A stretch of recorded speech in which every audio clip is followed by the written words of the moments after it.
Channeling your energy. Your soul calls here. Libra, Sun, Moon at Rising, kamusta po kayo? Nandito na naman tayo sa ating Libra Weekly Tarot Reading. Bago tayo magpatuloy, mag-grounding muna tayo, huminga ng malalim, isara ang iyong mga mata. Kung maaari, hayaan mong kumalma ang isip mo habang tinatawagan natin ang liwanag, ang Divine Creator, ang ating mga gabay, Guardian Angels at lahat ng energies na para lamang sa pinakamataas na kabutihan ng bawat Libra na nanonood. At ang iyong wisdom card, Libra, ay no place like home. Napakalakas ng energy ng card na to. Hindi ito tungkol sa bahay na tinitirahan mo, ha. Ang tunay nitong message ay ang pagbabalik sa lugar kung saan payapa ang puso mo. Maaring matagal kang nagbigay ng oras, pagmamahal at lakas ng ibang tao hanggang sa nakalimutan mo na ang sarili mong tahanan. Ang sarili mong kaluluwa ngayong linggo parang ibinabalik ka ng universe sa kung saan ka tunay na nababagay.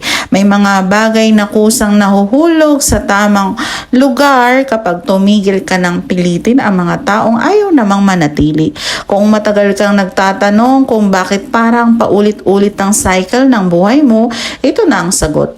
Kapag bumalik ka sa sarili mong halaga, saka magsisimulang magbago ang lahat. May nararamdaman ako din na energy dito sa card na to. May mga Libra na gustong bumalik kung saan sila nagmula, gustong magmuni-muni para ma-relax. Ayan yung mga nafe-feel ko dito sa card na to. At ngayon, Libra, protektahan nawa tayo laban sa mababang energy at anumang hindi para sa atin. At paalala lamang, mag-ingat sa mga poster at fake accounts na nagpapanggap na bilang ako. Hindi ako nagme-message sa inyo ng una. Wala rin akong libreng personal tarot reading, ha. Lahat ng personal readings ay may tamang energy exchange. Kung may mag-message sa inyo, siguraduhin official account lamang ang inyong kinakausap. At tulad ng lagi ko pong sinasabi, kunin lamang ang nagre-resonate sa inyong sitwasyon at hayaan ng hindi para sa inyo. At ngayon, Libra, tingnan natin ang iyong mga baraha. Unang card pa lang, pakiramdam ko, marami sa inyo ang pagod na. Hindi dahil mahina kayo, kundi dahil matagal kayong lumalaban nang walang nakakapansin. Parang may hinihintay kayong magandang balita pero parang laging naantala. So, tingnan natin isa-isa mga energy na to. May gustong mangyari pero tila may harang. Ito yung nararamdaman ko sa energies. At ito ang nakikita kong energy din nitong linggo na to. May isang tao na hindi pa buo ang loob, maaring usapang pag-ibig, usapang trabaho o kahit simpleng pangakong matagal nang hinihintay. Hindi pa siya handang ibigay ang lahat.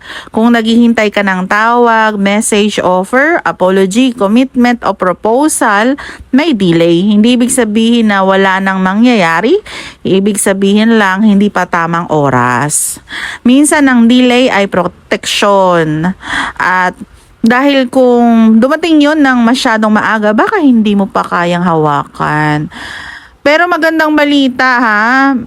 Habang may isang pinto ang hindi pa bumubukas, may isa pang mas malaking opportunity ang dahan-dahang lumalapit.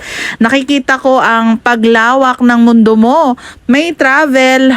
Uy, namatay pa ang ating candle. Saglit. Sindihan muna natin. Ayan. Ayan nga. May travel, may relocation para sa ilan, may bagong project, may bagong pagkakakitaan, may bagong direksyon. Kung OFW ka, naghihintay ng visa, contract, deployment o interview, napakalakas ng possibility na magkakaroon ka talaga ng movement dito. Hindi man agad ngayon ang unang bahagi ng linggo, pero nagsisimula ng gumalaw ang energy.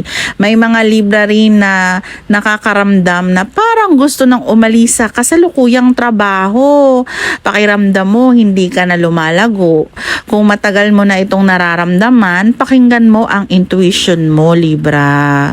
Hindi Hindi ito impulsive decision. Ito ay unti-unting pagising sa katotohanang deserve mo ang mas magandang opportunity. Pagdating sa pera, nakikita kong hindi ito linggo ng biglaang jackpot. Pero ito ang linggo ng pagbubukas ng bagong source ng income. Maaring maliit pa lamang ang simula, pero ito ang magiging pundasyon ng mas malaking financial stability. Kung may balak kang magsimula ng online business, side hustle, freelancing, selling affiliate, maliit na negosyo o bagong investment, napakaganda ng timing para magplano. Huwag mong maliitin ang maliit na simula, Libra. Doon nagsisimula ang malalaking tagumpay. Para naman sa mga magulang, napakalakas ng energy ng inyong anak. Kung may anak kang matagal mong ipinagdarasal, maaring makakita ka ng pagbabago sa kanyang ugali, pag-aaral, trabaho o direksyon ng buhay. May isang concern na unti-unting luluwag. Kung may hindi kayo pagkakaunawaan, may pagkakataon para magkaayos. Para naman sa mga lolo at lola o mga nakakatanda nating Libra, napakaganda ng message. Hindi ka nakalimutan ng langit.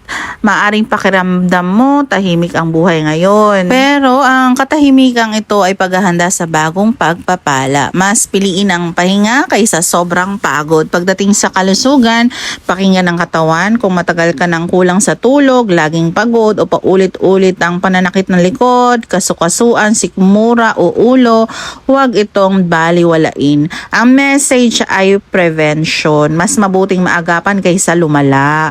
Hindi ito kapalit ng payo ng doktor, kaya kung may nararamdaman kang kakaiba o matindi na, magpakonsulta sa tamang medical professional. At Libra, may isang napakalakas na message ang universe. Hindi lahat ng nawawala ay pagkawala. May mga taong inaalis upang magkaroon ng space ang mas tamang tao.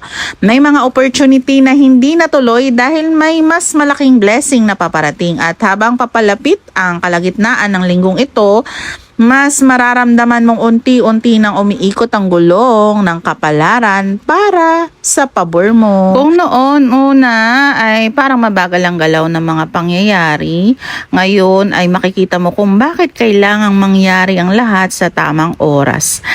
May paparating na pagbabago na hindi mo na kailangang habulin. At ikaw na mismo ang lalapitan nito. At saglit lang ulit at namatay ang ating kandila. Ay, nako. May nagpaparamdam ba? Ayan, okay. Continue tayo. Marami sa inyo ang ilang buwan nang nagtatanong, no, Libras. Kailan naman ako? At ang sagot na nakukuha ko, mas malapit na kaysa sa iniisip mo. Huwag mo lang sukuan ang sarili mo sa huling sandali. Pagdating sa pag-ibig, kung may taong hindi malinaw ang intention sa inyo or nitong nakaraang linggo, unti-unti mong nakikita ang totoo.